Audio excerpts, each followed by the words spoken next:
ఆనాటి మన ప్రభుత్వం 63,000 కోట్లు ఖర్చు పెట్టింది ఇరిగేషన్లో. అంటే ఆ ఎస్ఎస్ఆర్ రేట్లు పెరిగిన దామాషా ప్రకారం అయితే కొత్త ప్రభుత్వం మొన్నొచ్చిన ప్రభుత్వం 19 నుంచి 24కి ఇంచుమించు 80,000 కోట్లు ఖర్చు పెట్టాలి. కానీ 22,000 కోట్లు ఖర్చు పెట్టింది. నీటిపారుదల శాఖని మూతేసేసింది. ఆ ఖర్చు పెట్టిన ఆ డీసిల్టేషన్, ఓఎండ్ఎం వీటిల్లో కూడా చాలా దారుణంగా కోట్ల రూపాయలు వాళ్ళు అవినీతికి పాల్పడి రైతులకు న్యాయం జరగకుండా చేశారు. లక్షల ఎకరాలు వీళ్ళ వల్ల బీడు పెట్టుకునే పరిస్థితి రాయలసీమలో వచ్చింది. నేనే ప్రత్యక్ష సాక్షిని అధ్యక్ష. పోయి కాలువల మీద నిలబడి వాళ్ళు అన్ని లక్షల కాలువ మరమ్మతు చేసినామంటే ఆ గ్రామస్తులు పిలిచి ఈ పని చేశారా అంటే మా దగ్గరికే రాలేదయ్యా, మాకు తెలియదయ్యా, 5 ఏళ్లలో పని జరగలేదని చెప్పిన ప్రత్యక్షంగా మీడియా ముందు పెట్టిన పరిస్థితులు మీ అందరికీ నేను తెలియజేస్తున్నాను అధ్యక్ష. అదొకటి కాదు అధ్యక్ష, ఈరోజు నేనేమంటానంటే ఎస్సీ ఎస్టీ సబ్ ప్లాన్ దానికి ఒక వాల్యూ ఉంది, దాన్ని మూసేసేసినారు. కార్పొరేషన్స్ మొత్తం అడ్రస్ లేకుండా చేశారు. కార్పొరేషన్స్ మొత్తం ఫైనల్గా జగనన్న కాలనీ, అన్నిటికీ జగనన్న,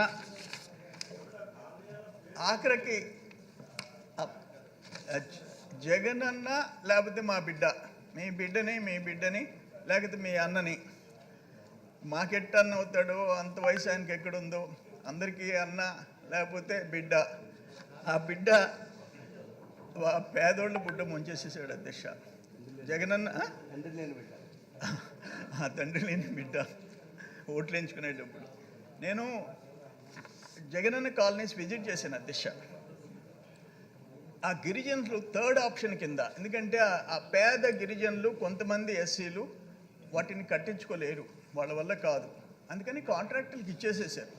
ఆ కాంట్రాక్టులు కట్టిన ఇళ్ళు చూస్తే లాస్ట్ టైం కూడా చెప్పాను నేను, ఒక వరిగుంట గిరిజన వాడికి వెళ్ళాను నేను, నన్ను తీసుకుపోయినారు. ప్లీజ్ దయచేసి హలో మీరన్నా ఒక డైరెక్షన్ ఏంటి, బాగా డిస్టర్బ్డ్గా ఉంది.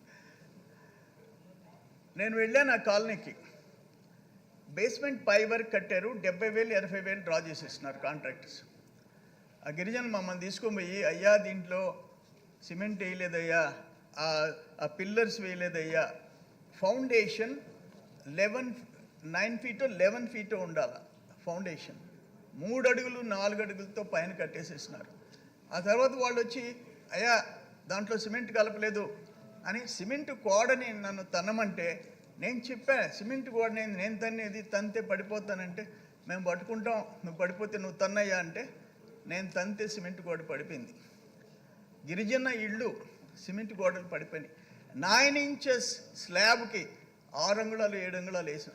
9 ఇంచెస్ ఫౌండేషన్ 6 అంగుళాలు 7 అంగుళాలు, 7 ఇంచెస్ స్లాబ్ 5 అంగుళాలు.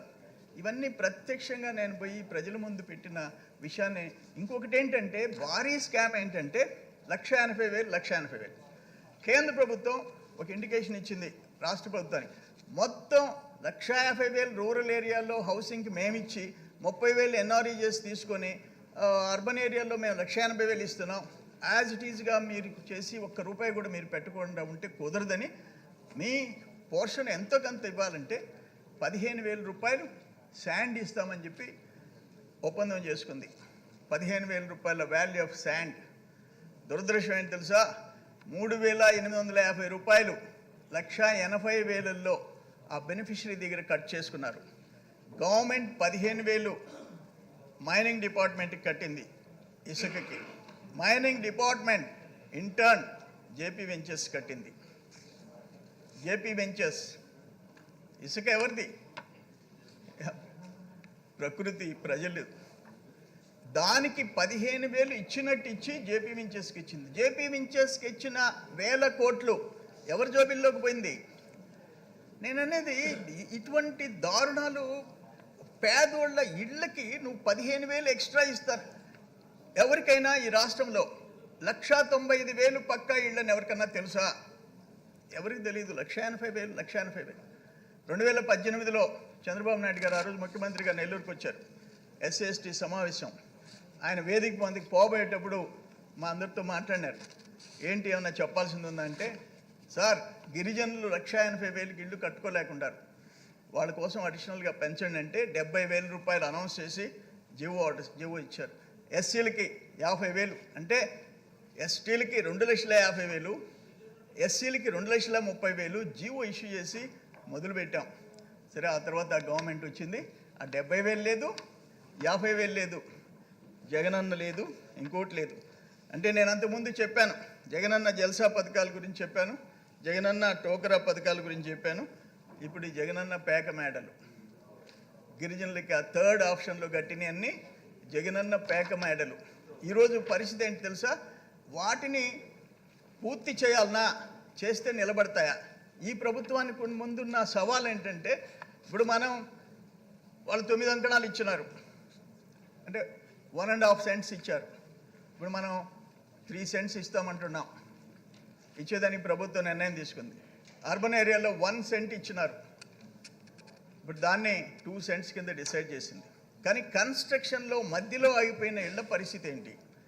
ఆ బేస్మెంట్ లేనివి, మరీ ఘోరంగా సిమెంట్ లేకుండా కట్టినవి, వాళ్ళు ఆ 10 కాలాల పాటు ఆ గిరిజనుల ఎస్సీలు బిడ్డలు, భార్య బిడ్డలు దాంట్లో బతకాలనా పడలేదా అనేది ప్రభుత్వం ముందు ఉన్న ఛాలెంజ్. అవి పగలగొట్టేసి మళ్ళీ కట్టాలనా, లేకపోతే వాటి మీద కట్టాలనో ఆ క్వాలిటీ డిసైడ్ చేయాల్సిన అవసరం ఎంతైనా ఉందని చెప్పేసి నేను మీకు తెలియజేస్తున్నాను అధ్యక్ష. మరి ఇంకొకటి ఏంటంటే, ఆయన రోజు ఆ పత్రిక, ఆ నాయకులు మాట్లాడేది చూస్తే మేము జీర్ణించుకోలేకున్నాం. పచ్చి అబద్ధాలు. అంటే ఇప్పుడు కూటమి ప్రభుత్వం న్యాయం చేయటం లేదంట, కూటమి ప్రభుత్వం అన్యాయం చేస్తుందంట. వాళ్ళు వచ్చి చెప్పినన్ని చేశాడు బారేశారు. దాంట్లో వాళ్ళు చెప్పినవి చేయనివి, మద్యపానం నిషేధం చేసి ఓట్లాడతానన్నాడు బిడ్డ, వారంలో సిపిఎస్ రద్దు చేస్తానన్నాడు జగనన్న, ఏటా జాబ్ క్యాలెండరు రిలీజ్ చేస్తానన్నాడు, ప్రతి సంవత్సరం డిఎస్సి నోటిఫికేషన్ ఇస్తా అన్నాడు, పోలవరం పూర్తి చేస్తానన్నాడు, ప్రత్యేక హోదా చేస్తా అన్నాడు, 3 రాజధానులు నెలకొల్పుతానన్నాడు. బట్ ఇవన్నీ చేయకపోయిగా ఒకటి మాత్రం చేశాడు, సలహాదారులను పెట్టుకున్నాడు. బహుశా ఆయన బిడ్డలో మనకు తెలియదు. అంటే ఆయన మీ బిడ్డని అంటాడు, వాళ్ళకి సంబంధించిన వాళ్ళ పార్టీకి సంబంధించిన బిడ్డల్ని దాదాపు 50 మంది సలహాదారులకి క్యాబినెట్ ర్యాంక్ మినిస్టర్కి ఇచ్చే పెక్స్ అండ్ అమ్యూనిటీస్, జీతాల దగ్గర నుంచి, వాళ్ళకి ర్యాంక్ దగ్గర నుంచి, బంగ్లాల దగ్గర నుంచి, పిఏల దగ్గర నుంచి, పిఎస్లు 45 మంది సలహాలు ఇస్తే పాపం 11 సీట్లు వచ్చినాయి. ఇంకొక 400 మందిని పెట్టుకుని ఉంటే ఏమన్నా ఒక 20-30 సీట్లు వచ్చి ఏమో తెలియదు. ఇది ప్రజల డబ్బుని ఇంత ఘోరంగా, ఇంత అన్యాయంగా రాష్ట్రాన్ని అప్పుల పాలు చేసి ఆయన ఈ విధంగా చేయటం. ఆఖరాన్ని ఇప్పుడు ఏంటంటే, ప్రతి దానికి జగనన్న పేరు. విద్యా సంస్థల దగ్గర నుంచి ఇప్పుడు ఈ ప్రభుత్వం మంచి నిర్ణయం తీసుకుంది. సర్వేపల్లి రాధాకృష్ణ విద్యా మిత్ర పథకం, డొక్కా సీతమ్మ మధ్యాహ్న భోజనం పథకం, ఇటువంటి వాళ్ళని చిరస్మరణీయులు. అటువంటి పేర్లు ఏమీ లేకుండా జగనన్న చేసి భ్రష్టు పట్టించిన పరిస్థితి మనం అందరం చూసాం అధ్యక్ష. అందుకే నేనేమంటున్నానంటే,